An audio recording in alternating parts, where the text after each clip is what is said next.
होमी जहांगीर भाभा का जन्म 30 अक्टूबर 1909 को बॉम्बे, इंडिया में हुआ था। उन्हें भारत के परमाणु ऊर्जा कार्यक्रम का जनक कहा जाता है। छोटी उम्र से ही भाभा को विज्ञान में बहुत रुचि थी। उनके परिवार ने उनकी प्रतिभा को पहचाना और उन्हें आगे बढ़ने के लिए प्रोत्साहित किया। भाभा की शुरुआती शिक्षा बॉम्बे के कैथेड्रल और जॉन कॉनन स्कूल में हुई। उन्होंने गणित और भौतिकी में बहुत अच्छा प्रदर्शन किया। ज्ञान के लिए भाभा का जुनून कम उम्र से ही दिखाई देता था। भारत में अपनी शुरुआती शिक्षा पूरी करने के बाद भाभा इंग्लैंड चले गए। उन्होंने 1927 में कैम्ब्रिज यूनिवर्सिटी के गोनविल एंड कैस कॉलेज में दाखिला लिया। उनके पिता और चाचा चाहते थे कि वह इंजीनियरिंग की डिग्री हासिल करें। उन्हें उम्मीद थी कि वह टाटा स्टील मिल्स में शामिल होंगे। हालांकि उनका मन भौतिकी में ही लगा रहा। उन्होंने अपने पिता को पत्र लिखकर फील्ड बदलने की इच्छा व्यक्त की। भौतिकी के प्रति भाभा के जुनून ने उनके पिता का दिल जीत लिया। कैम्ब्रिज में भाभा का समय महत्वपूर्ण उपलब्धियों से भरा रहा। उन्होंने 1933 में डॉक्टरेट की उपाधि प्राप्त की। उनका शोध कॉस्मिक किरणों और क्वांटम सिद्धांत पर सेंट्रित था। भाभा के काम को वैश्विक वैज्ञानिक समुदाय से पहचान मिली। उन्हें 1934 में आइजैक न्यूटन स्टूडेंटशिप और 1937 में 1851 एग्जीबिशन स्कॉलरशिप सहित कई प्रतिष्ठित फेलोशिप मिली।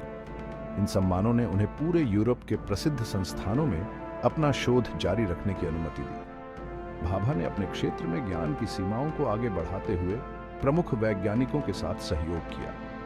विदेश में अपनी सफलता के बावजूद भाभा अपनी मातृभूमि से गहराई से जुड़े रहे। वह भारत की वैज्ञानिक उन्नति में योगदान देने के लिए उत्सुक थे। 1929 में द्वितीय वर्ल्ड युद्ध का फैलना उनके जीवन में एक महत्वपूर्ण मोड़ साबित होगा।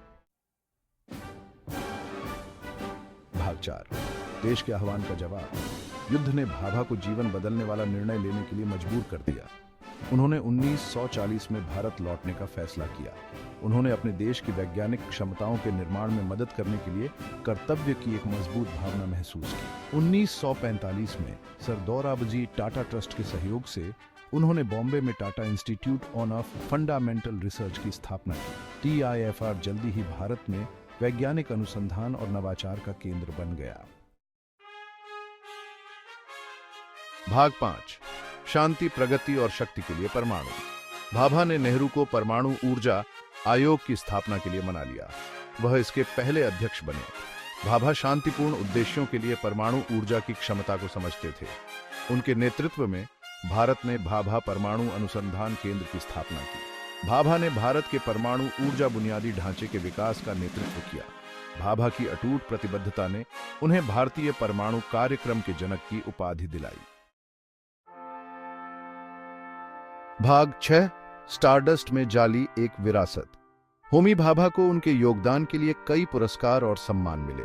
इनमें 1942 में एडम्स पुरस्कार और 1954 में पद्म भूषण शामिल थे।